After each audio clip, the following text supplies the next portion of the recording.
ज्ञान के दीप जलाए,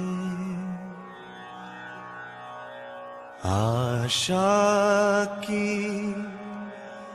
झिलमिल को रोशन बनाए, ऊंचे उठे और छू ले गगन को, ऊंचे उठे और छू ले गगन को,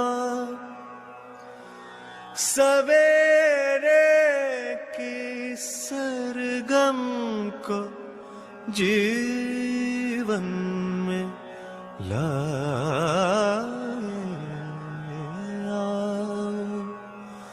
ज्ञान के दीप जलाए।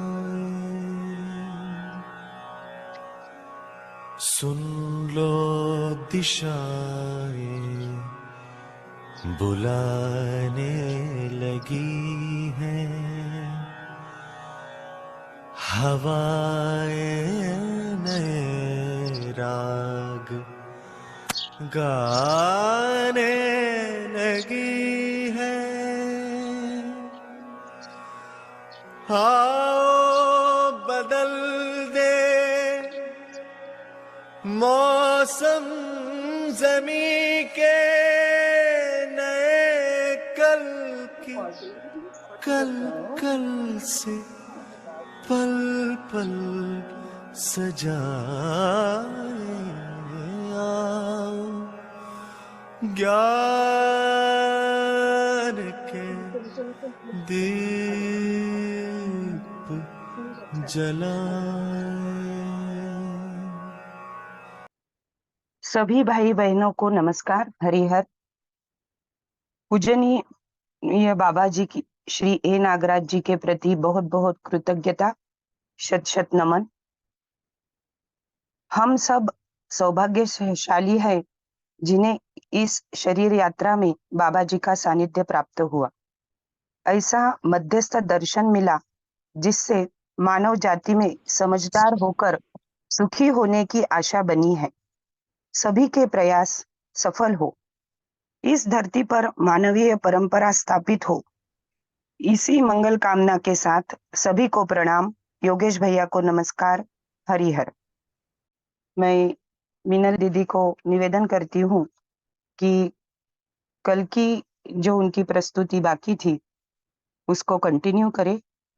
मूल्यों के ऊपर जो भी भैया योगेश भैया ने सौहार्द्रता के बारे में, स्नेह और निष्ठा के बारे में बताया, उन पर प्रकाश डाले।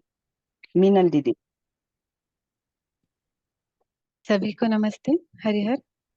बाबा जी के चरणों में वंदन। योगेश भैया को प्रणाम, नमस्कार। और आज मैं फिर से आपके सामने प्रस्तुति दे रही हूँ। मुझे बहुत ही हर्ष हो रहा है कि आज मुझे फिर से एक मौका मिल रहा है अपने आप को व्यक्त होने का। तो सौहार्द्रता और सम्मान, है ना, सम्मान और सौहार्द्रता को हम देख रहे थे कल। तो सौहार्द्रता को मैं और सम्मान को यहाँ पे फिर से मैं आज आपके सामने डिटेल में थोड़ा सा रखना चाहूंगी कि हमारे भाव कैसे हैं इसके प्रति। तो कल योगेश भैया ने बताया था कि सम्मान भाव हमारे मन से जुड़ा है, दिल से जुड़ा है। जिंदगी भर हम सम्मान चाहते हैं, देना भी चाहते हैं, लेना भी चाहते हैं, परंतु दे भी नहीं सकते और सम्मान पा भी नहीं सकते। ये हमारी आज की स्थिति है। हमारी जिंदगी बीत जाती है परंतु परिवार में हमें सम्मान नहीं मिलता, और नहीं मिलने की वजह से हम दे भी नहीं पाते। इस ओर हमारा ध्यान अब जाने लगा है। सम्मान और सौहार्द्रता का भाव बनाए रखने के लिए हमें प्रयास करना ही पड़ता है। क्यों प्रयास करना पड़ेगा? क्योंकि हमारे अंदर, हमारे मानसिकता में, हमारे भावों में जो उठापटक हो रही थी आज तक, उससे हमारी मानसिकता जो है क्षतिग्रस्त हो गई है। क्या हम अपने भावों को देख पाते हैं? विचारों का पॉपअप होना, ऊपर नीचे उठना, उनका उठ के गिर जाना, क्या हम इस स्थिति को देख पाते हैं? नहीं देख पाते हैं, क्योंकि जैसे ही व्यक्ति और परिस्थिति सामने आती है तो हम सारी चीजें बोल बाल के एक तरफ हो जाते हैं। अपने अपने कमरों में मोबाइल लेके बैठ जाते हैं। फिर ध्यान जाता है कि अरे ये मैंने क्या कर लिया, मुझे तो ऐसा नहीं करना था। सामने वाले को भी वैसा नहीं करना रहता है। परंतु अब बात तो हो गई, मानसिकता में कड़वापन आ ही गया, कटुता आई गई। फिर उसको संवरने में हम लोग लगते हैं, ये हमारी स्थिति है। अब हमेशा इन सब स्थितियों को कैसे शांत किया जाए, इसी के ऊपर हम यहाँ पे काम कर रहे हैं। इन सबको कैसे ठंडक मिले, आह्लाद मिले, कैसे हमारे विश्वास की जगह बन जाए, कैसे करेंगे हम ये सब? ये प्रश्न आया था हमारे सामने। तो योगेश भैया ने कल बताया कि मूल्यमयता ही वह जगह है जहाँ हम भाव बनाने लगते हैं, तो आगे की प्रेरणा हमें व्यवहार की मिल जाती है। क्योंकि आवेशित गतियों में हमें सिर्फ चिड़चिड़ापन आता है, थकान आती है, और ये सभी चीजों को हम अपने अंदर अब भाप ही सकते हैं, देख ही सकते हैं। अध्ययन करते करते हमारे अंदर ये स्थिति बन रही है कि हमारा ध्यान बराबर जा रहा है कि हाँ, मुझे विचारों में मेरी समस्या है, मेरी उलझन है, और मैं कर नहीं पा रहा हूँ, व्यक्त नहीं हो पा रहा हूँ। कैसे मैं इसको हैंडल करूँ अभी इन परिस्थितियों को? कहीं ना कहीं हमारा मन अब उस ओर जाने ही लगा है, और हम अब सुधार चाह रहे हैं हमारे अंदर भी। ये हमारी बहुत ही अच्छी बात हमारे अंदर घटित हो रही है। फिर उन्होंने कहा कि ऐसे परिणाम होते होते दूसरे परिणाम की तरफ भी उन्होंने ध्यान दिया है कि हम अपना सारा समय सिर्फ और सिर्फ प्रतिक्रिया देने में ही बिताते हैं, शिकायत करने में ही बिताते हैं। अवमूल्यन, अधिमूल्यन जैसी इस प्रक्रिया में ही हम पूरे टाइम रहते हैं, और हम अपने संबंधों को बिगाड़ देते हैं। बातचीत करते समय हमारी भाषा इतनी बिगड़ जाती है कि वो भाषा की चोट तीर जैसे हमारे मन में चुभती है, और जीवन भर हम उस व्यक्ति की भाषा को मन में रखते हैं, उसको बार बार याद करते हैं, और फिर ऐसे व्यक्ति, परिस्थिति और उसके द्वारा बोली गई भाषा को, हमारे द्वारा बोली गई भाषा को हम जीवन भर कि मैंने ये कहा था, उसने ये कहा था, इसी को बार बार याद करते हैं, उसको ताजा बनाए रखते हैं। जीवन भर हमारा ऐसे ही चल रहा है, और फिर ऐसा लगता है कि जैसे वो कल की ही बात थी, कल ही उसको और ताजा बना के रखते हैं उन सब चीजों को हम। हमारे हमारे देखिए ना, हमारी कैसी स्थिति हो गई है कि उन भाषाओं को हम जीवन भर हमारे मन में रखते, हमें रास्ता ही नहीं सूझता, हम उसको मिटाना भी नहीं चाहते। परंतु अब यहाँ पर आने के बाद मुझे ऐसा लगता है कि ये आसान हो ही गया है कि कैसे हम मूल्यमयता में, भावमयता में जी कर, उसको समझ कर, अपने अंदर अनुभव करके हमारे लक्ष्य की ओर कैसे बढ़ सकते हैं। यहाँ पर ये जगह भी अब बन गई है। ऐसे ही वातावरण को, ऐसे ही भावमयता को हम अपने परिवार में कैसे बनाए, अब इस ओर हमारा ध्यान भी जाने लगा है। लक्ष्य के अर्थ में, भावमयता में कोई अगर डांट भी देता है हमें, तो वो हमें अच्छा लगता है। ऐसा कल योगेश भैया उन्होंने हमको बताया है। वो कहते हैं आगे कि बाबा जी ने अनुभव की रोशनी में मूल्यों की स्पष्टता हमारे सामने रखी हुई है, और ये पक्की है। फिर योगेश भैया ने भी हमें मूल्यों के शब्दों के अर्थ को विस्तार से समझाया। ऐसा सुखद संयोग हमारे जीवन में आज आया है कि हम अपने अंदर इस वातावरण को बनाए, हमारे परिवार में इस वातावरण को बना ही सकते हैं। ऐसा विश्वास मेरे अंदर अभी जागृत हो रहा है। अपने ही परिवार वालों से अब हम रूठ गए हैं, गठाने बनाकर हम उसको ढो रहे हैं। हम निरुत्साहित हो गए हैं, हमें कुछ करने का मन भी नहीं कर रहा था। मेरी भी ये स्थिति आई हुई थी। 1 साल पहले तो मैं भी इस स्थिति में थी। जीने की आशा भी मैंने छोड़ दी थी। ऐसा लग रहा था कि जीना ही नहीं बन रहा था, उत्साहपूर्वक जीना नहीं बन रहा था। अंदर से कहीं जीने की आशा भी पूरी तरह से मिट ही चुकी थी। परंतु ये दर्शन की महिमा है, जो फिर से सारी चीजें उभर के आई। उनको छोटे छोटे कोपले आ गए हैं उस जीने की आशा को, उस तमन्ना को, और उत्साह पूर्वक भी जी सकते हैं। ये मैं यहाँ पर देख पाती हूँ। तो इन सभी भावों को, मूल्यों को हम हमारे दिल के गहरा में उतार कर, कड़ाई से, तीव्रता से अभ्यास, साक्षी भाव से देखकर, समझकर, हम अपने अच्छाई का, प्रामाणिकता का, दया के भाव का, इन सारी मूल्यों का, भावमयता का हम आवाहन अब कर सकते हैं हमारे अंदर। हम उनको, उनके ऊपर प्रेरणा, उनको हमारे अंदर बना के, प्रेरणा स्रोत बना के हम अपना जीवन सुखी कर ही सकते हैं। ये मूल्य है जो हमारी सीढ़ी ही है। 7 मूल्य भाव रूप में पहचान कर हमारे अंदर अब कुछ चित्र बनने लगे हैं। कौन से चित्र बनने लगे हमारे अंदर, इसकी ओर थोड़ा ध्यानाकर्षण कराऊंगी मैं, कि अब हम स्वयं स्फूर्त विधि से चलना चाहते हैं। स्व के नियंत्रण की बात भी अब हम करते हैं। स्वेच्छा से हर चीज करना चाह रहे हैं। ग्रंथि, तनाव रहित अंगहार अब हमारा होते हुए दिख रहा है। पहले जितना तनाव में रहते थे उतना अब मैं नहीं रहती हूँ। मेरे ही गुणात्मक विकास की ओर मेरा ध्यान जाने लगा है। ये इसका चित्रण अब मेरे अंदर बनने लगा है कि गुणात्मक परिमार्जन मुझे करना है।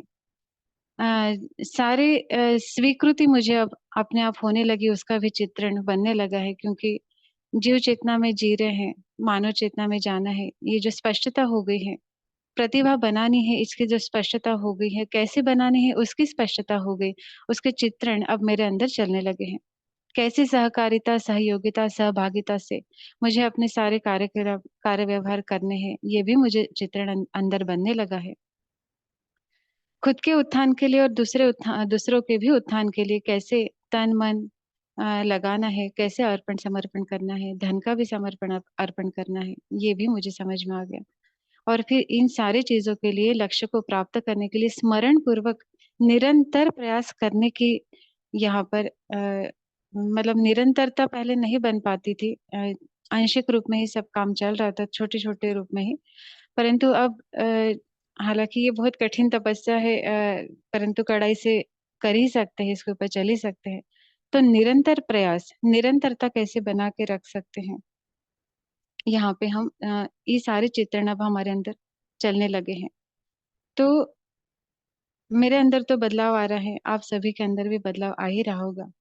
और इसी के लिए हमारा ये सारा प्रयास है। संबंधों में वृद्धि अभी नहीं आ रही है, परंतु मेरे अंदर तो कुछ बदलाव शुरुआत हो ही चुके हैं। तो इन भाव के चलते हम एक दूसरे के जीवन को हृदय से, दिल से जोड़ते हुए देख ही सकते हैं। तो इन मूल्यों के अंदर ही वो जगह बन रही है, और यही यही वो जगह है। विश्वास हो रहा है कि हाँ, ऐसे ही स्थापित मूल्यों को समझ कर, अनुभव करके, हमारा जो कार्य का पार्ट है, शिष्टाचार है जो हमारा है ना, शिष्टाचार में हम सभी आ, एक दिन जीत जाएंगे, ऐसा ऐसा मुझे लग रहा है। तो आगे भैया ने कहा कि प्रतिकूलता मेरी परीक्षा है। प्रतिकूलता भी मेरी परीक्षा है, परंतु ये भी अवसर भी है। प्रतिकूलता भी मेरे लिए अवसर है प्रमाणित करने का, कि मैं कैसे प्रस्तुत हो जाऊंगा। प्रतिकूलता ही वो जगह है जो मेरे अंदर की कमियों को मुझे वो दिखाती है ना। ये बहुत बड़ी बात है कि प्रतिकूलता को हम वैसे झेल नहीं पाते हैं। हम चाहते हैं कि हमारे अंदर, हमारे जीवन में सब अच्छा अच्छा हो, परंतु जब प्रतिकूलता आती है तभी हमारी वैल्यूएशन, मूल्यांकन हो जाता है खुद के अंदर। हम दूसरों के साथ तो प्रतिकूलता में बढ़िया बने रहते हैं, कि किसी के ऊपर कुछ दुख आया तो हम बराबर स्पष्टता से उनके साथ बने रहते हैं, उनकी सहायता करते, सब कुछ होता है। पर बात आती है खुद के ऊपर, जब प्रतिकूलता हमारे जीवन में आती है तो हम उसको झेल नहीं पाते। यहाँ पे झेलने की बात हमारे अंदर, उस उसको समझने की बात, झेलने की बात, उसका, उसके लिए हमारे अंदर धैर्य बनने की बात यहाँ पर मुझे दिखती है। तो फिर चलो एक दूसरे का मार्ग प्रशस्त करते हुए, दूसरों को अपराध का बोध नहीं होने देना, और सहायता करना, और उसको भी अपने जैसे मानना, इसके लिए आगे हम निष्ठा के साथ चलते हैं। जीवन रूप में हम सभी एक है। जीवन रूप में हम सभी एक है। भाव के रूप में भी, मूल्यों के रूप में भी हम सभी एक ही है। हमारा ये कर्तव्य और दायित्व है कि हमको संभल जाना है, संभाल, सामने वाले को संभालना भी है। और ऐसे हमें व्यक्त होता है, यही हमारा कर्तव्य और दायित्व बन चुका है। यहाँ पर एक रूपता का दर्शन ही मैं कर पा रही हूँ, एक रूपता का दर्शन ही मैं यहाँ पर कर पा रही हूँ। सभी को प्रणाम। योगेश भैया को नमस्ते। मैं यहाँ रुक जाती हूँ दीदी। धन्यवाद दीदी, बहुत ही सुंदर प्रस्तुति। ऐसे प्रस्तुत होने से धीरे धीरे हम व्यक्त होना भी सीखेंगे। हमारे व्यक्त होने में गहराई बढ़े, उसके लिए सोच विचार प्रारंभ हो, तो अर्थ में जीने का शैली हमें मिल जाता है। अर्थ में जीने की शैली से हमारे व्यवहार में प्रत्येक संबंध के साथ एक सुसंगतता झलकती है, जिसको हम शिष्ट मूल्य कह रहे हैं।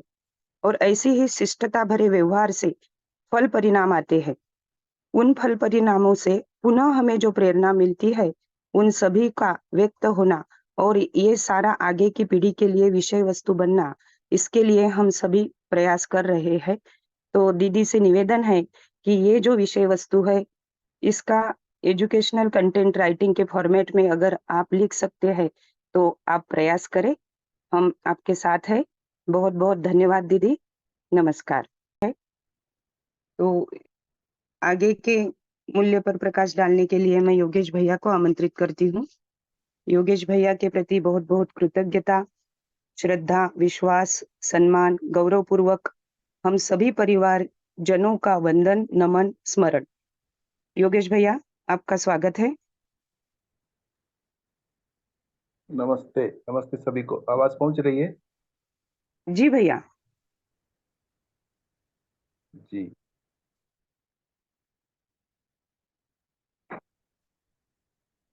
कल की चर्चा को हम आगे बढ़ाते हैं। हमने अंतिम मूल्य स्नेह स्नेह की परिभाषा से प्रारंभ किया था। संतुष्टि, प्रसन्नता,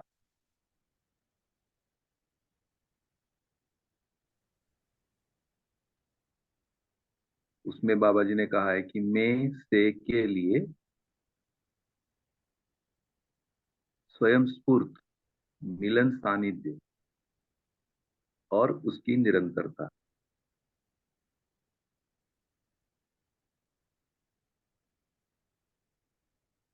जो हमारी विगत चर्चा है उसको एक बार वापस उसके मुख्य बिंदु को दोहरा देते हैं, ताकि हमारा जो अनुमान है वो सटीक होता रहे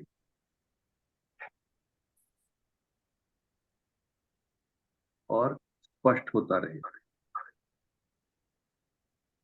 अनुमान की सटीकता और अनुमान की स्पष्टता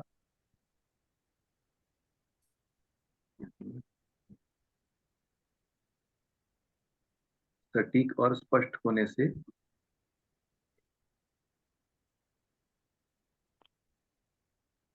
इन मूल्यों का जो आशय है, अर्थ है, ये हमारी कल्पना में आने के लिए, इसकी कल्पना होने के लिए सुगम होगा।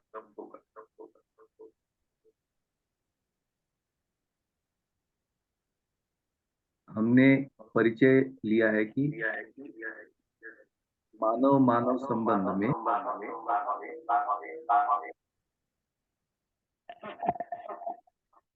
संस्कृति, सभ्यता, विधि और व्यवस्था, ये जो चार आयाम है, इनकी स्पष्टता जैसे मध्यस्थ दर्शन की रोशनी में हमें मिली है, इन स्पष्टताओं का चिंतन होना आवश्यक है।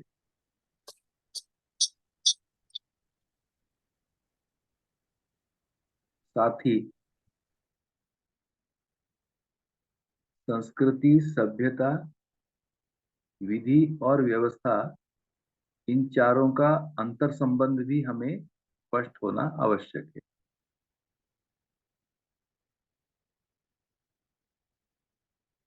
ये स्पष्ट होने के लिए हमें स्थापित संबंधों की स्पष्टता आवश्यक है।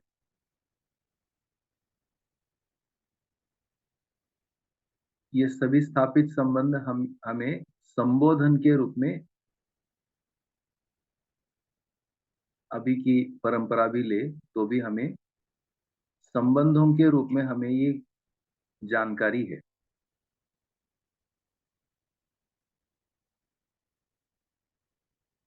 तो अनुभव की रोशनी में ये सभी संबंध निश्चित समझ में आते हैं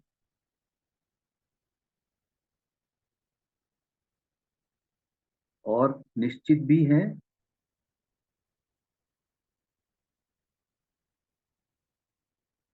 और इनमें निश्चित आचरण भी है।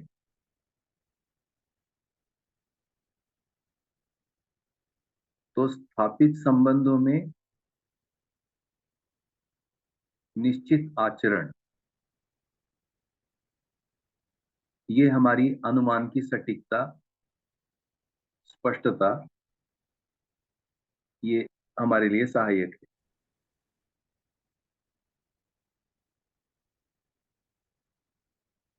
और ये स्थापित संबंधों को हम पहचान पाते हैं, ऐसे स्थापित संबंधों की स्वीकृति हमें होती है।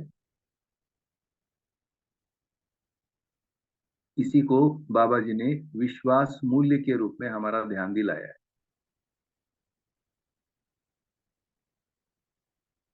जैसे हम परिवार में पैदा होते हैं तो स्थापित संबंध माता पिता, पुत्र पुत्री, ये स्थापित संबंध होने से हम बचपन से ही, शिशु अवस्था से ही विश्वास मूल्य को अभिव्यक्त करते रहते हैं। माता पिताओं के व्यवहार हमारे साथ, हमारे व्यवहार माता पिता के साथ, ये प्रत्येक व्यवहार का क्षण विश्वास मूल्य की अभिव्यक्ति है।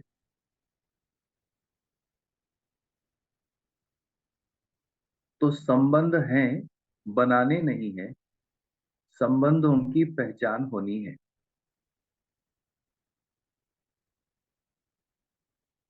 और इन संबंधों में जो निहित व्यवहार है, ऐसा व्यवहार हो जाने से हमें जो रिजल्ट आता है, परिणाम मिलते हैं उन निहित व्यवहारों के, उसको हम सुख कहते हैं। तो सुख निहित है। और जैसे जैसे हमारी शरीर यात्रा आगे बढ़ती है, वैसे वैसे हमारी कल्पना में संसार आने लगता है।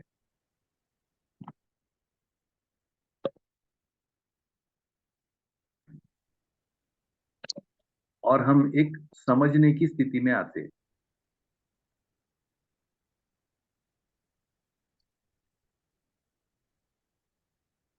उस स्थिति में हमारी जो आवश्यकता है, उस आवश्यकता को बाबा जी ने शिक्षा की आवश्यकता के रूप में ध्यान दिलाया।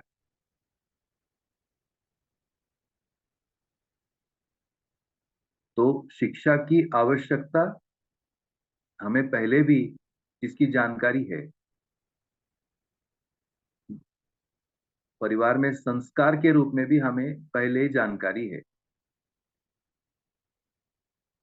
लेकिन संस्कारित कौन होता है, शिक्षित कौन होता है, ये मुद्दा अनुत्तरित रहा।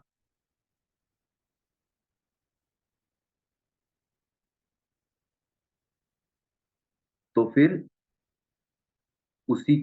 उसका रहस्य भी हो गया और उस पर उसके जो प्रश्न है वो भी अनुत्तरित रहे, उनका समाधान नहीं हुआ।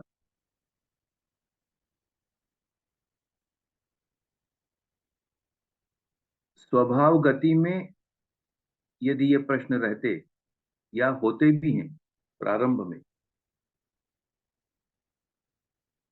परंतु इनके उत्तर नहीं होने के कारण आवेशित गतियां उत्पन्न होती हैं संबंधों में।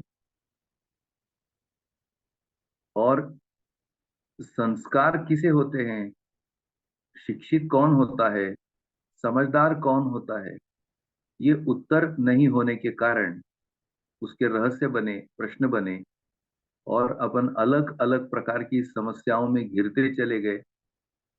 हमारे व्यवहार में बदलाव आया, और ऐसे क्षणों में, जो कि क्षण हमें निराशाजनक लगते हैं, उद्विग्न करते हैं, दुखी करते हैं, परेशान करते हैं,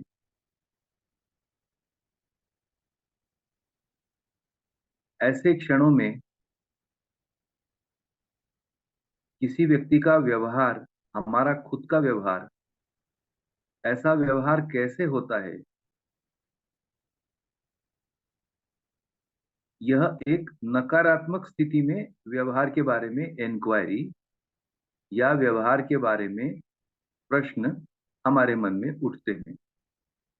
तो हमें ये ध्यान देना होगा कि ऐसे नकारात्मक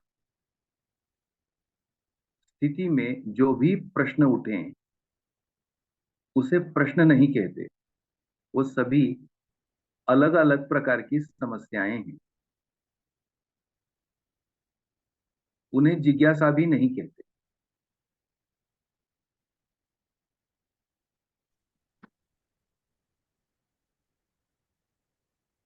और ऐसी स्थिति का कोई समाधान नहीं होने से, कौन सी स्थिति, जो नकारात्मक है,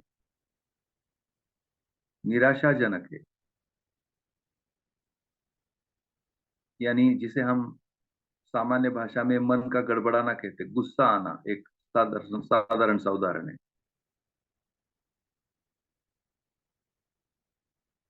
तनाव बनना, तो गुस्सा आने से लेकर तो बहुत सारे मुद्दे, जिंदगी में यश ना मिल पाना, जिंदगी में नाम नहीं मिल पाना,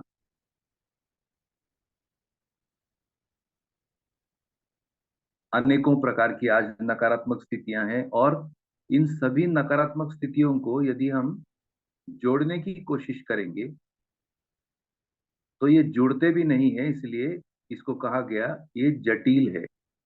मानव का व्यवहार आज की स्थिति में जटिल माना गया है। इंग्लिश में उसको कहते हैं कॉम्प्लेक्स। आज हमारी स्थितियां कॉम्प्लेक्स नेचर की बन गई हैं, और ये जो कॉम्प्लेक्स है, इसी को पहले हमको सुलझाना है। ये जटिलता को सुलझाना है। कैसे सुलझाते? तो उस सुलझने के लिए नकारात्मकता को सकारात्मकता में बदलना होता है। अब ये बहुत ही, ये अपने आप में एक बहुत जटिल काम है वैसे देखा जाए तो। और लगभग हमें ऐसा लगता है कि ये नकारात्मकता का सकारात्मक में कैसे हो जाए, तो ये लगभग नामुमकिन ऐसा काम लगता है। कोई व्यक्ति या हम अगर निगेटिव है, हम पॉजिटिव कैसे हो जाएंगे, ये एक ऐसा लगता है कि बाप रे, ये होगा नहीं मेरे से। या कोई व्यक्ति परिवार में निगेटिविटी भरा हुआ है, हर मुद्दे पर निगेटिव है, वो कैसे पॉजिटिव हो जाए, ये हमें लगता है ये नामुमकिन टास्क है।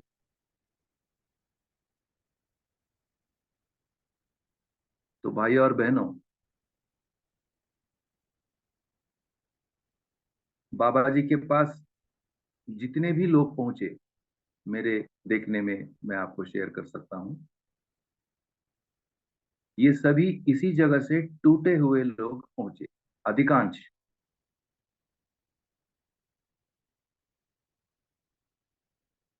बहुत कम लोग सकारात्मक पहुंचे,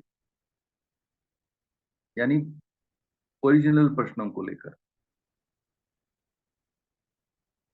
अधिकांश लोग टूटन की जगह से पहुंचे, और वो जुड़े रहे बाबा जी से। उसका प्रधान कारण बाबा जी ने उनके प्रति जो व्यक्त किया, वो है विश्वास। और उस विश्वास का प्रभाव इतना रहा कि जिंदगी भर बाबा जी ने जो विश्वास व्यक्त किया उसको भूले नहीं भूल पाते।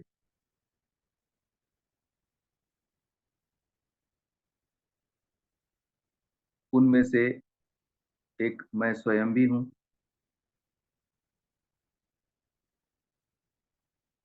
तो उनका जो विश्वास का व्यक्त करना रहा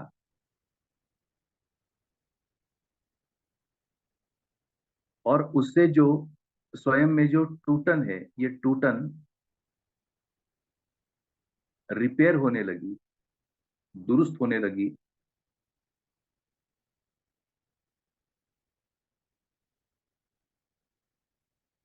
और स्वभाव गति अटेन होने लगी। ऐसे क्षणों में विश्वास के प्रति ऐसा विश्वास कैसे किया जाता है, ऐसा विश्वास कैसे पाया जाता है,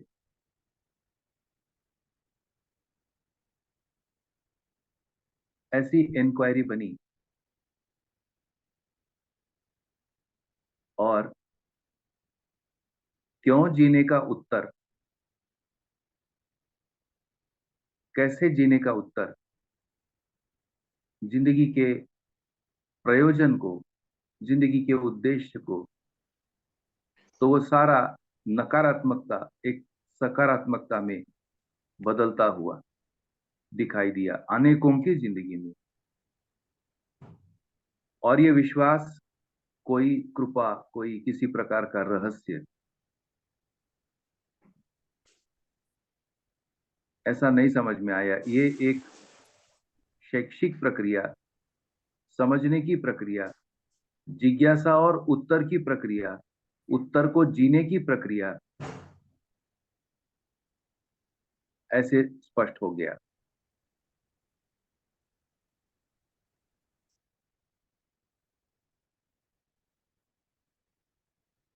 इसलिए मूल्यों के अध्ययन में जो हमको स्पष्ट होने की आवश्यकता जो मुझे लगी कि ऐसे स्वयं में और परस्परता में दो स्थितियां हैं कि स्वयं की सकारात्मकता कैसे बढ़े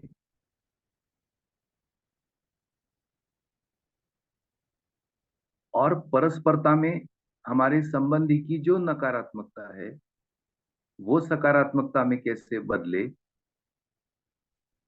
तो ये दोनों स्थितियों को संभाल पाना, नियंत्रण हमारा हो पाना, यही हमारे सामने एक आज का मुख्य मुद्दा बना हुआ है। और इस संतुलन को हमें तब तक अभ्यास में लाना है जब तक कि हम स्वयं स्वनियंत्रण या स्व संतुलन में ना आ जाए। तो स्वयं नियंत्रण में आने से हम स्वयं संभल पाएंगे और दूसरों को भी संभाल पाएंगे। तो स्वयं का संभलना स्वयं के प्रति विश्वास होने से है। तो अब स्वयं के प्रति विश्वास होने के लिए जैसा बाबा जी ने विश्वास मूल्य के प्रभाव से संबंधों को पहचान कर आत्मीयता से और व्यवहारों को प्रस्तुत किया, उसी अनुकरण का एक चित्र है जिसे हम जीवन विद्या परिचय शिविर कहते हैं, अध्ययन शिविर कहते हैं। और इन शिविरों में जो जो व्यक्ति प्रस्तुत करते हैं, जैसे मैं भी कुछ प्रस्तुतियां करता ही हूं, कुछ शिविरों में भाग लेने का मुझे भी अवसर मिलता है। तो ऐसे स्थिति में मुझको याद रहता है कि जैसे बाबा जी ने मुझ पर विश्वास किया, आज मैं विश्वास पूर्णता को मानव चेतना के धरातल से नहीं समझ पाता हूं, यानी अभी क्रिया पूर्णता शेष है, अनुभव शेष है, ऐसे स्थिति में स्वयं के अनुभवगामी होने के रास्ते पर अपने आप को मजबूत करते हुए अन्यों के प्रति विश्वास व्यक्त किए रहना, इस अनुकरण के साथ ऐसा विश्वास व्यक्त करने से जो एक भाव अपरिचित शिविरार्थियों के प्रति जो मेरे मन में आते हैं, और वही भाव का रिफ्लेक्शन मैं शिविरार्थियों के जितने बंधु भगिनी शिविर में आते हैं उनका मेरे प्रति भाव समझ में आता है।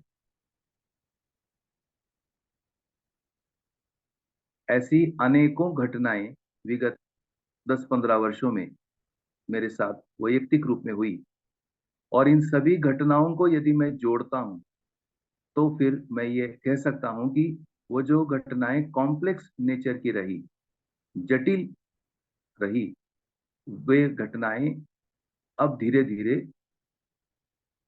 उनकी कॉम्प्लेक्सिटी, नेचर ऑफ कॉम्प्लेक्सिटी, जटिलता का स्वरूप अब सुलझ रहा है, और एक अंतर संबंध तर्क सम्मत विधि से प्रत्येक संबंधी के प्रति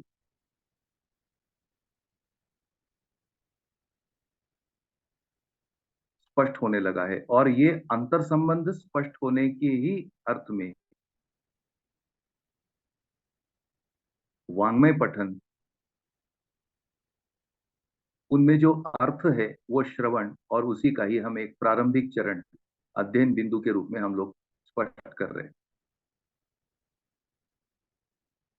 इसलिए विकल्प और अध्ययन बिंदु, ये जो 27 बिंदु और अध्ययन में, अध्ययन बिंदु पुस्तिका में 39 बिंदु हैं, इनका स्पष्टीकरण हम में से हरेक को होना आवश्यक है, क्योंकि ये हो जाने से हमारी अपनी मानसिकता में जो जटिलताएं हैं, जो कॉम्प्लेक्सिटी है, वो धीरे धीरे अंतर संबंध विकसित होने से हमारे जो प्रश्न नकारात्मकता की भूमि से उठते हैं, उनका यहाँ पर विश्वास पूर्वक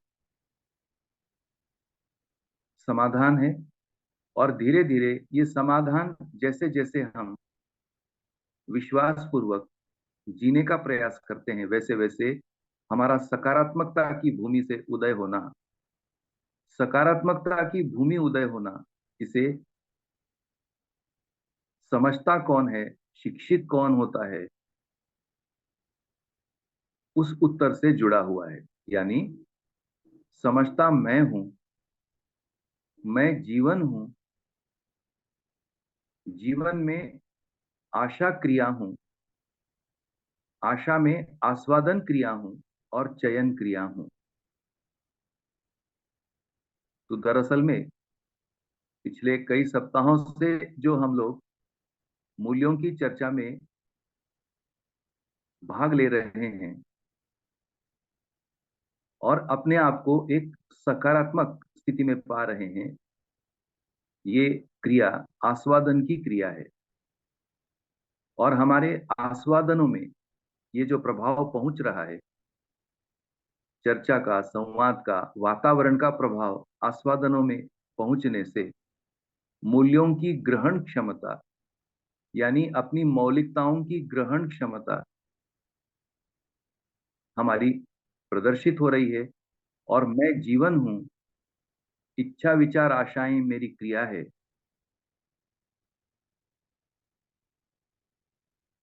और मेरी इच्छाएं स्पष्ट हो रही हैं। ऐसी स्थिति में हम अपने आप को एक संतुष्टि, प्रसन्नता और उत्सव की स्थिति महसूस करते हैं। इन आस्वादनों में गड़बड़ होने के अभी भी काफी संभावनाएं हैं, क्योंकि भ्रम की रेशाएं अभी भी मेरे में वर्तमान है। और इन सभी रेशाओं को दूर करने के लिए, और वह दूर होने की प्रेरणा मुझे मिले, इसलिए मूल्यों की चर्चा, मूल्यों से प्रेरणा, और अपनी भावमयता विकसित करना, ये अभ्यास बनता है, जिसे मुझको लगता है मेरे जैसा व्यक्ति इसको व्याख्या कर पाता है। यही मेरे में सकारात्मकता का उदय है। तो स्वयं में सकारात्मकता का उदय होना, यह मंगल उदय होने का अर्थ है। मुझको सूचना रूप में स्वीकार हो रहा है कि मैं जीवन हूं, मैं शरीर से भिन्न इकाई हूं, भिन्न वास्तविकता हूं। और विश्वास के रूप में क्या प्रेरणा पहुंची? अब मैं ये कह सकता हूं कि हाँ जी, मैं समझ सकता हूं, क्योंकि मुझको पता लग गया समझता कौन है।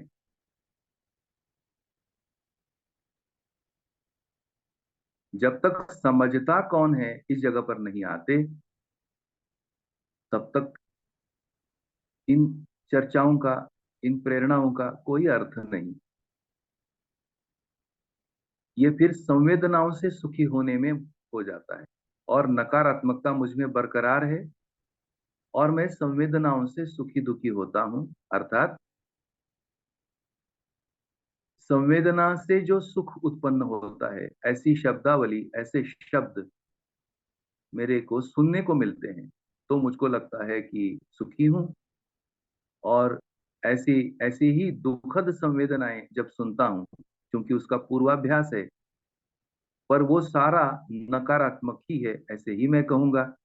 क्योंकि सुख दुख से आगे कोई है, ऐसा सोचने का साहस हमारे में जब तक नहीं होता, तब तक नकारात्मकता के अनेकों प्रकार के मनमोहक छटाएं हमारी निकलती रहती हैं,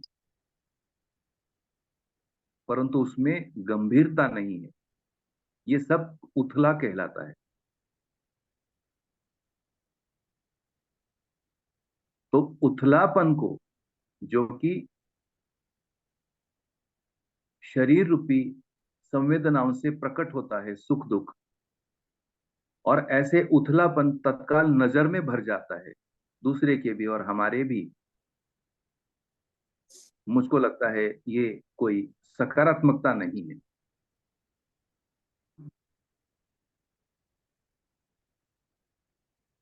शांत आश्वासक भाव भंगिमाएं, ये भी तो नजर में भर सकती हैं, परंतु ऐसी शांत आश्वासक गंभीर मुद्रा भंगिमा को पहचानता, जो पहचानता है, वो है जीवन।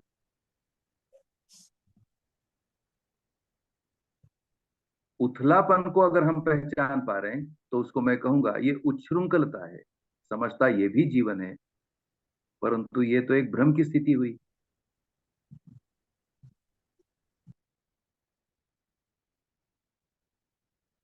मूल्यों की स्पष्टता के लिए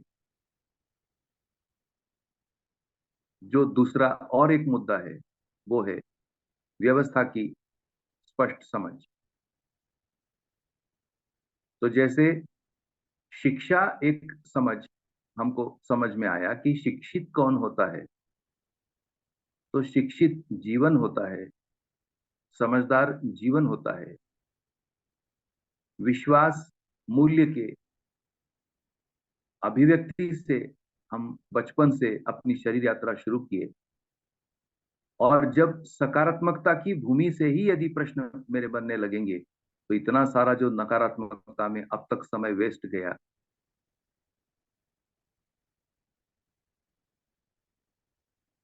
अपव्यय हुआ, ऊर्जा का अपव्यय हो गया। और ये कोई बहुत साधारण और मामूली अपव्यय नहीं है। ये अब काउंट हो रहा है, धरती के बीमार होने के रूप में, मानव के अपराधी होने के रूप में ये काउंट हो रहा है।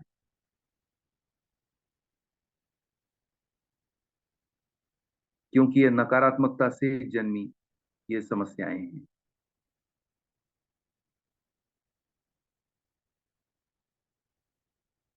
अभी गर्मी का टाइम है और बहुत गर्म हो रहा होगा, एसी चल रहे होंगे, और हम बैठे बैठे रिमोट से तापमान को कंट्रोल करने का सुख भी अनुभव कर रहे होंगे। 20 डिग्री, 24 डिग्री, 22 डिग्री।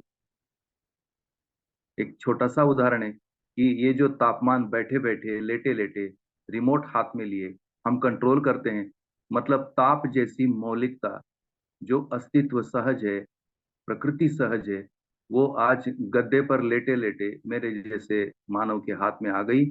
और मैं डिजिटली देख करके सुखी होता हूँ कि 20 डिग्री तापमान हो गया, 22 डिग्री तापमान हो गया।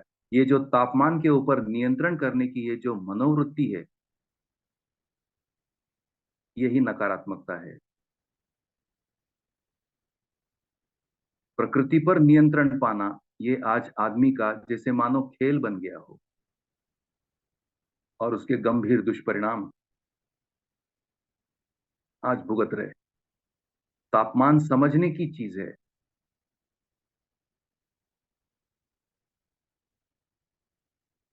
प्रकृति पर नियंत्रण करने की वस्तु नहीं। इसलिए ये होता भी नहीं। एक बार दिमाग गर्म हो गया तो फिर ये 20 डिग्री 25 डिग्री कुछ काम नहीं करता है। वहां कौन सा एसी रहेगा?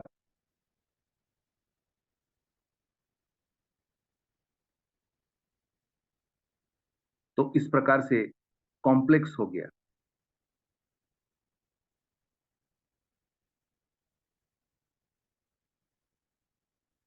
तो मुझको लगा हम एक सकारात्मक स्थिति को जल्द से जल्द पाने का उपाय यही है कि हम हमारे सहित, अब हम जीवन विद्या परिचय शिविर से गुजरे, हमने उस विश्वास के प्रभाव को महसूस किया। अब उसको निरंतर बनाए रखने का दूसरा चरण प्रारंभ होता है। उसे ही हम कहते हैं अध्ययन। और इस अध्ययन का जो बेसिक है उसको हम कह रहे हैं मानवीय शिक्षा। और मानवीय शिक्षा में सभी मुद्दों का कॉन्सेप्चुअल क्लैरिटी आवश्यक है, उसकी अवधारणाएं आवश्यक है।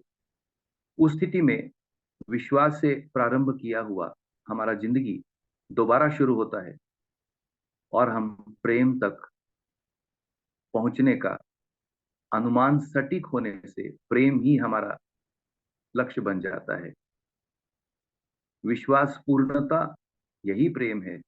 विश्वास पूर्णता हमारा लक्ष्य बनता है और हम कड़ी से कड़ी संबंधों में जीते हुए, उसी का नाम है व्यवस्थित होते हुए, और व्यवस्था को पहचानते हैं और सभी संबंधों को हम व्यवस्था में पहचानते हैं, व्यवस्था के अर्थ में पहचानते हैं, ऐसा मुझको लगता है। तो दूसरी हमारी मूलभूत आवश्यकता समझ में आई, व्यवस्था। पहली मूलभूत आवश्यकता है शिक्षा और दूसरी मूलभूत आवश्यकता है व्यवस्था। जो जो हमने सीखा समझा, उसे जीने के अवसर, प्रमाणित करने के अवसर प्रदान होना, उसका नाम है व्यवस्था। और इसे बाबा जी ने हमारे सम्मुख प्रस्ताव के रूप में प्रस्तुत किया। उसको वो कहते हैं अति मानवीय व्यवस्था।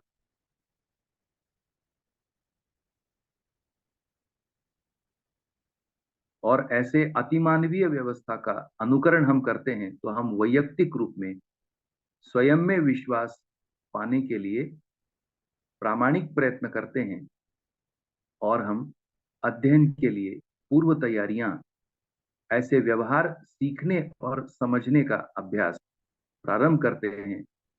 और ऐसे प्रारंभ होने की प्रेरणाएं हैं, उसे हम मूल्य शिक्षा कहते हैं। साथ में यह चेतना विकास से संबंधित है, ये ना भूलें। अन्यथा ये सभी शब्दावली परंपरा में है ही, तो वो उसे हम हमारी नकारात्मक पृष्ठभूमि में ले जाएंगे और इन शब्दों से छोटा मोटा कुछ बनता है, रोमांच। तो वो रोमांचित होना ये कोई मूल्य शिक्षा नहीं है, क्योंकि उसमें चेतना विकास तो ठप पड़ा हुआ है। और फिर से हम संवेदनाओं से ही सुखी होने के कुछ रोमांच अनुभव करेंगे और उसे हम शब्दों को बोलने लगेंगे। मेरे अनुसार ये कोई मूल्य शिक्षा नहीं है। चेतना विकास होना यानी हमारा नकारात्मकता में सकारात्मक होना, और हम जीवन की पृष्ठभूमि सहित मैं कौन हूं, कहां मुझे जाना है, अभी क्या कर रहा हूं, कहां से आया हूं, ये इंक्वायरी, इन मूल्यमयता को ग्रहण करने से अपने बारे में इंक्वायरी और उसके उत्तर तर्कसम्मत होने से स्वयं के प्रति विश्वास होने की झलक, और फिर ऐसे स्थिति में हम अन्यों को भी यही प्रेरणा देने में सफल हो जाते हैं। यानी अन्यों में विश्वास जो पहले से ही अभिव्यक्त होता रहता है, क्योंकि दूसरा भी परिवार में पैदा हुआ, दूसरे की भी यही स्थिति है, दूसरे में भी यही घटनाक्रम है, तो हम समानताएं और साम्यताएं महसूस करने से दो परिवारों में, दो मानवों में एक सांस्कृतिक वातावरण तैयार होता है। और ये जो कॉम्प्लेक्स नेचर का अभी फेनोमेनॉन मानव के संबंधों में बना हुआ है, उसे हम सुलझाने का प्रयास करते, वही शोध है। और ऐसे शोधों में बाबा जी ने आश्वासन दिया, यदि ऐसा शोध करेंगे, इस दिशा में शोध करेंगे, तो फिर मानव जाति के सभी प्रश्नों के उत्तर मध्यस्थ दर्शन में प्रस्तुत हैं। इसलिए उसका नाम दिया प्रश्न मुक्ति अभियान। तो आज मैंने कोशिश किया कि इन प्रश्नों के उत्तर, हमारे प्रश्नों के उत्तर कैसे आएंगे, इन मूल्यमयता का जो परिभाषाएं बाबा जी ने प्रस्तुत किया है, उस प्रत्येक शब्द का अर्थ कैसे रिलेट होता है, उसका छोटा सा एक अभ्यास मैंने यहाँ आप सबके सम्मुख रखने का प्रयास किया, जिससे कि अब नहीं चूकें मूल्यों को समझने में। अन्यथा सालों बीत गए, मूल्यों की चर्चा भी अब धीरे धीरे उपेक्षित होने लगी, ये शब्द वैसे ही घूमने लगे, और हम ज्यों की त्यों हमारा चेतना विकास ठप पड़ा हुआ है। ऐसी स्थिति यदि है, तो ये वापस एक प्रकार की अलग नकारात्मकता, फिर तो उसमें और अलग प्रकार का कॉम्प्लेक्स आ गया। तो फिर हम समस्या को सुलझाने वाले कहाँ रहे? हम खुद एक समस्या, पहले भी समस्या थे, अभी भी हम एक समस्या ही बन गए। तो समस्या पैदा करने वाले का भाई गौरव कैसे होगा? समाधान समाधान जो प्रस्तुत करते हैं, उनके प्रति ही गौरव होगा।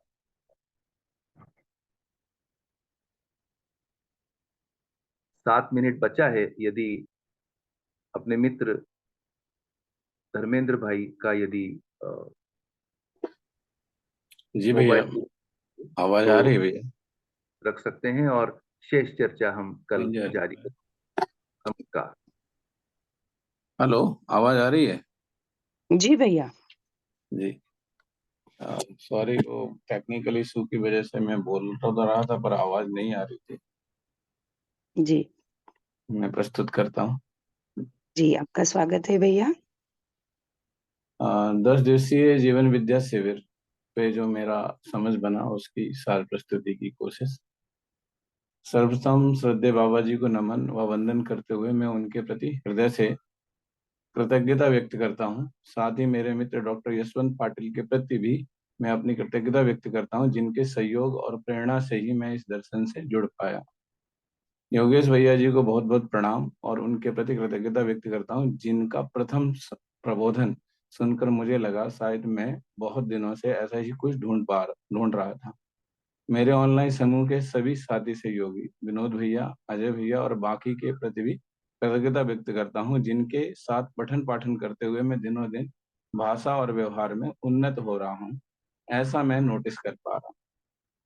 योगेश भैया जी का बड़ा ही श्रेय है, जिनकी वजह से ऑनलाइन इस दर्शन और श्रेष्ठ जनों का सानिध्य मुझे प्राप्त हुआ है, और जिनसे स्वयं को प्रेरणा पाता हूँ और उन जैसा मैं भी होने के लिए प्रयासरत हूँ।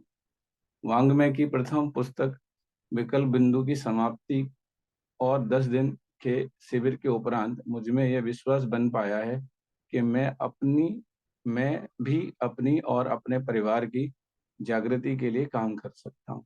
व अखंड समाज और व्यवस्था बनाने में अपना योगदान कर सकता हूँ। इसकी स्पष्ट वजह है कि मैं देख पाता हूँ कि बाबा जी ने जिन मूल प्रश्नों के समाधान प्रस्तुत किए हैं, वे प्रश्न कभी कभी मेरे मन में भी आते थे, लेकिन उसका कोई स्पष्ट उत्तर मुझे कभी मिल नहीं पाया। लेकिन अब ऐसा लगता है कि यदि मैं भी प्रयास करूं तो दर्शन की रोशनी में आप सब लोगों के सानिध्य में रहकर मैं भी जान सकूंगा कि मैं कौन हूं और मुझे क्यों जीना है और कैसे जीना है। मैंने कभी मैंने काफी समय से दर्शन और उसकी महिमा के बारे में सुन रखा था, लेकिन किन्हीं कारणोंवश मेरा शिविर में जाना नहीं हो पाया। मुझे इस वर्ष शिविर में जाने का अवसर प्राप्त हुआ और योगेश भैया के मुख से दर्शन को सुनने और समझने का सौभाग्य प्राप्त हुआ। और जब हम शिविरार्थी योगेश भैया के सम्मुख श्रवण के लिए बैठे तो भैया ने हमें मानव जीवन के कुछ मूलभूत मुद्दों से अवगत कराना प्रारंभ किया। अभी तक हम सब जैसे भी जी पा रहे थे, भैया ने उनको एक एक कर अनावरण करना शुरू कर दिया और लगने लगा सच में लगभग हम सब कुछ ज्यादा या फिर कुछ कमोबेश ऐसे ही स्वयं को समझे बिना ही जिए जा रहे हैं। अब उत्सुकता बढ़ती जा रही थी कि स्वयं को जानने की।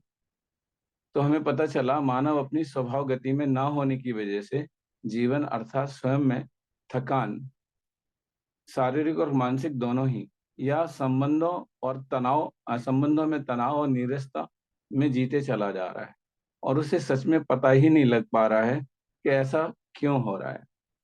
जब चर्चा कुछ और आगे बढ़ी तो पता चला यह सब स्वयं को आवेशित गति में होने की वजह से है। अर्थात हमने स्वयं को शरीर मान लिया और पैसा, सुविधा, इंद्रिय सुख और संग्रह को ही जीवन मान लिया है। परिणाम स्वरूप हम सब आवेशित भरी जिंदगी में इन सब को पूरा करने में लगे हुए हैं, बिना विचार किए ही। जब भैया के माध्यम से गौर से देखा तो पता चला कि मानव की इस मानसिकता की वजह से ही हम सब न केवल इस धरती अपितु अंतरिक्ष का भी नाश किए जा रहे हैं और हमें रुककर सोचने का विचार भी नहीं आता। हम सब बेहतर दुनिया तो चाहते हैं, लेकिन हम सब अब तक यह निर्धारित नहीं कर पाए हैं कि ये सब होगा कैसे। तो पता चला बाबा जी ने न केवल धरती स्वर्ग हो, मनुष्य देवता हो, धर्म सफल हो, इसकी संपूर्ण समझ व्यवहार, विधि और व्यवस्था का भांग में और स्वयं का जागृत जीवन प्रेरणा के रूप में हमारे सम्मुख सामने प्रस्तुत कर दिया है। अब बारी थी स्वयं को ही सही रूप में जानने की और इस पर पुनर्विचार करने की। हमें यहाँ पर एक सूत्र भी मिला कि मानव का आवेशित गति में होने से अर्थात संबंधों और मूल्यों की सही पहचान न होने से, दुख और थकान और स्वभाव गति में होने से अर्थात संबंधों और मूल्यों की सही पहचान होने से खुशी पैदा होती है। परंतु यह उत्सुकता थी, क्या सच में ऐसा होना संभव है? तो हमें पता चला कि संबंध तो हैं ही, पर उनकी ना तो सही से पहचान है और ना ही ये पता है कि संबंधों में मूल्य भी होते हैं।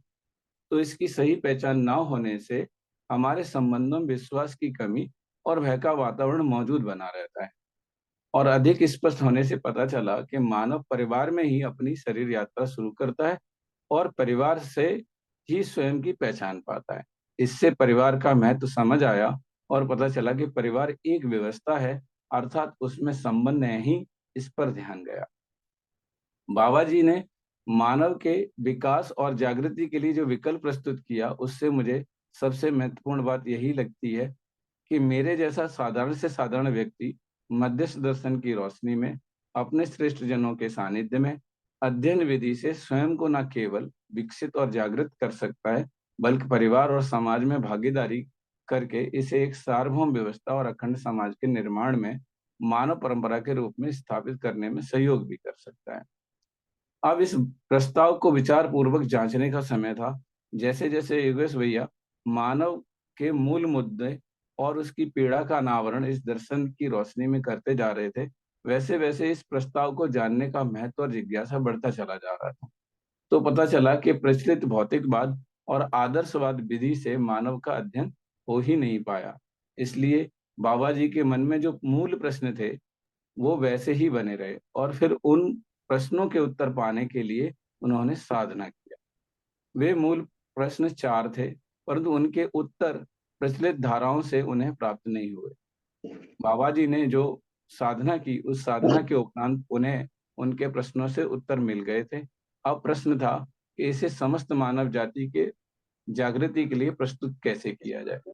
तो बाबा जी की यह हम सब पर अर्थात संपूर्ण मानव जाति पर बड़ी कृपा और करुणा है, जो उन्होंने न्याय, सत्य, धर्म और सहअस्तित्व को मानव और इतर प्रकृति में जैसे देखा, उसे हमारे सम्मुख वाङ्मय के रूप में रख दिया। अपितु योगेश भैया जैसे अनेकों प्रबोधक तैयार किए, जिससे यह सहअस्तित्व मूलक केंद्रीय मानव केंद्रित चिंतन अर्थात मध्य दर्शन हम जैसे सामान्य लोगों तक पहुंच सके और हम इस विकल्प को जांचते हुए जानने समझने का प्रयास और परिश्रम करके हम भी जागृति की ओर अग्रसर हो सके, ये बड़ा ही उपकार है। बाबा जी सहअस्तित्व के बारे में स्पष्ट करते हुए कहते हैं, सहअस्तित्व मतलब व्यापक वस्तु में संपूर्ण जड़ चैतन्य संपृक्त एवं नित्य वर्तमान है। यहाँ पर बाबा जी बता रहे हैं कि संपूर्ण अस्तित्व एक व्यापक वस्तु है और इस व्यापक में प्रत्येक इकाई जड़ और चैतन्य इसमें भीगी, डूबी और गिरी हुई नित्य वर्तमान है। ये जड़ और चेतन इकाइयां मूल रूप में परमाणु ही हैं। इनमें से जड़ परमाणुओं में विकास क्रम विकास व गठनपूर्ण चैतन्य परमाणुओं में जागृति क्रम व जागृति है। सहअस्तित्व में ही 4 अवस्थाएं व 4 पद भी हैं। तो जब हम मानव को सहअस्तित्व और बाबा जी के अनुसार देखते या समझते हैं, तो पता चलता है कि सहअस्तित्व में ही मानव स्वयं में शरीर अर्थात जड़ पार्ट और जीवन अर्थात चैतन्य का संयुक्त रूप है और इसकी मानव परंपरा बनी हुई है। और बाबा जी ने देखा कि सहअस्तित्व नित्य प्रभावी वर्तमान, इसमें एक नियति क्रम भी है और यह नियति विधि सहअस्तित्व में सहज विधि से निरंतर विद्यमान है। बाबा जी ने देखा कि अस्तित्व में 4 अवस्थाएं, 4 पद और उनमें निरंतर विकास क्रम विकास और जागृति क्रम जागृति भी नित्य निरंतर और वर्तमान है। यह सत्य जो अब तक रहस्य बना हुआ था, उसको बाबा जी ने मानव जाति के लिए उद्घाटित करके स्वपेक्षा और सर्वशुभ की दृष्टि से हमारे सम्मुख रख दिया और एक सूत्र भी दिया कि भूमि स्वर्ग हो, मनुष्य देवता हो, धर्म सफल हो और नित्य सुख हो। अब हम सब कुछ और आगे बढ़े तो पता चला कि मध्यस्थ दर्शन को समझने और फिर उसे व्यवहार में लाने के लिए इसका अध्ययन करना अति आवश्यक है। इस दर्शन के अध्ययन से हम भी अपना समस्त मूल और व्यवहारिक मुद्दे और प्रश्नों को न केवल समझ पाएंगे बल्कि समाधान पूर्वक जी भी पाएंगे। इसका आश्वस्ति और विश्वास हुआ। अभी तक की मेरी प्रारंभिक समझ से मुझ में इतना तो नोटिस हुआ है, मैं ऐसा कह सकता हूँ।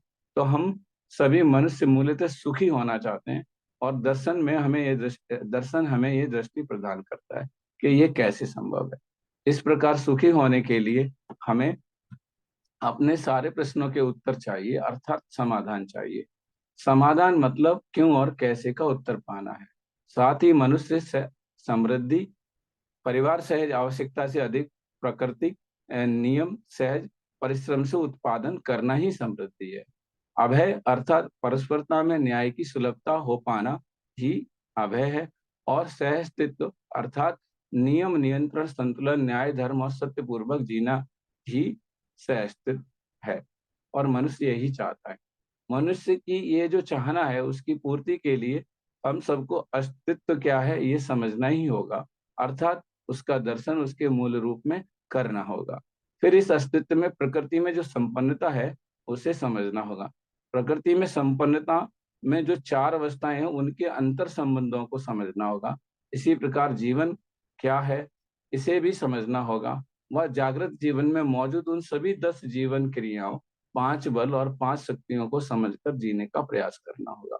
समझना अर्थात इसमें पहला नियम नियंत्रण संतुलन न्याय धर्म सत्य है और दूसरा सहअस्तित्व विकास क्रम विकास जागृति क्रम और जागृति को जानना मानना पहचानना व इसका निर्वाह करना है होगा। जब हम मानव को एक जागृत व्यक्ति के रूप में देखना चाहते हैं तो उसमें समाधान संपन्नता और जागृति संपन्नता को ही देखना चाहते हैं। तो ये जो संपन्नता है इसके लिए मानवीय आचरण की पूर्णता की आवश्यकता होती है। इस प्रकार जब मानव अपने मानवीयतापूर्ण आचरण में होता है तो वह मूल्य, चरित्र और नैतिकता को विवेक और विज्ञान पूर्वक अपने में अपना लेता है। इस आचरण को मानव अपने मूलतः 7 मानव संबंधों और 3 नैसर्गिक संबंधों में अर्थात परिवार, समाज और शेष प्रकृति में परस्परता पूर्वक न्याय, धर्म, सत्य, सहअस्तित्व को स्वीकारता है। तो संबंधों में अर्थात परिवार और समाज में निहित मूल्यों के निर्वाह के आधार पर जीता है तथा नैसर्गिक संबंधों में नियम, नियंत्रण और संतुलन को बोधपूर्वक स्वीकारता है और अपनी उपयोगिता और पूरकता से उसे बनाए रखने में सहयोग करता है। मानव संबंधों को नियम, नियंत्रण, संतुलन, न्याय, धर्म, सत्य, सहज बोधपूर्वक स्वीकारता है अर्थात 4 जीवन मूल्य, 6 मानव मूल्य, 9 स्थापित मूल्य, 9 शिष्ट मूल्य और 2 वस्तु मूल्य को अध्ययन पूर्वक समझता है और उन्हें जीवन में धारण भी करता है। मानव का तृप्ति मूल्यों में जीने से ही परिपूर्ण होता है। तो ये जो 4 जीवन मूल्य है, सुख, शांति, संतोष और आनंद, ये जीवन में समाधान, समृद्धि, अभय और सहअस्तित्व, सहज प्रमाण का आना ही इसका स्थापित होना और तृप्ति भाव है। और 6 मानव मूल्य हैं धीरता, वीरता, उदारता, दया, कृपा और करुणा का मानव में उदय होना, उसको अपनाते हुए स्वयं में स्थापित करते हुए इनका निरंतर निर्वाह करते रहना ही मानव मूल्य की समझ है। 9 स्थापित मूल्य और 9 शिष्ट मूल्यों को संबंधों में पहचान पाना व परिवार और समाज में उनको अपने में स्थापित करते हुए व्यवहार पूर्वक परस्परता में यदि जीना हो पाता है तो ही मानव समाधान में जी पाता है। अंत में 2 वस्तु मूल्य हैं पूरकता, उपयोगिता के रूप में, जो हमारे में समृद्धि और असंग्रह के दृष्टिकोण को स्पष्ट करते हैं और यदि मानव इन मूल्यों में जीना सीख लेता है तो वह संस्कृति, सभ्यता, विधि व्यवस्था की स्थापना में अपनी भागीदारी जिम्मेदारी पूर्वक और ईमानदारी के रूप में सहजता से निर्वाह कर पाता है। इस प्रकार यदि हम मूल्य आधारित 10 सोपानी व्यवस्था की स्थापना मानव सुख पूर्वक इस धरती पर मानवीय परंपरा के तौर पर हमेशा के लिए बना रह सकता है। तो इस प्रकार व्यवस्था को समझने के लिए हमें इस व्यवस्था के 5 आयामों का स्पष्ट बोध होना आवश्यक होगा। ये हैं शिक्षा संस्कार, मानव सुरक्षा, उत्पादन कार्य, विनिमय कोष और स्वास्थ्य संयम। इस व्यवस्था की परंपरा के लिए हमें शिक्षा संस्कार पर ध्यान देना होगा और इसके लिए कार्यक्रम तय करने होंगे तथा एक ऐसी मानवीय शिक्षा नीति का प्रारूप तय करके अपने बच्चों में शिक्षा में अध्ययन विधि से रोपित करना ही मुझे लगता है यह परंपरा के रूप में हमेशा के लिए बना रहेगा। बाबा जी के कथन से एक आश्वस्ति हुई और यह विश्वास जगा कि इस जीवन में मेरी शरीर यात्रा किसी कारणवश यदि जल्दी समाप्त हो जाती है और जागृति पूर्णता नहीं हो पाती तो जीवन तो नित्य है और जागृति निश्चित है। तो इस प्रकार प्राण भय कुछ कम होते हुए महसूस होता है क्योंकि इस धरती पर मध्यस्थ दर्शन की स्थापना और उसकी परंपरा अब जीवित रहेगी, ऐसा विश्वास अपने में होता हुआ दिखाई देता है। फिर भी जागृति की जो इच्छा है अगर वर्तमान शरीर में ही पूर्ण हो जाए तो बड़ा ही शुभ और मेरा सौभाग्य होगा। इसी आशा और विश्वास के साथ मुझ में 10 दिन के शिविर में जो समझ बनी उसकी प्रस्तुति को यहीं पर विराम देता हूँ। आप सबने मुझे सुना उसके लिए बहुत बहुत आभार व धन्यवाद व्यक्त करता हूँ। Thank you. धन्यवाद भैया, बहुत ही प्रेरणादायी प्रस्तुति।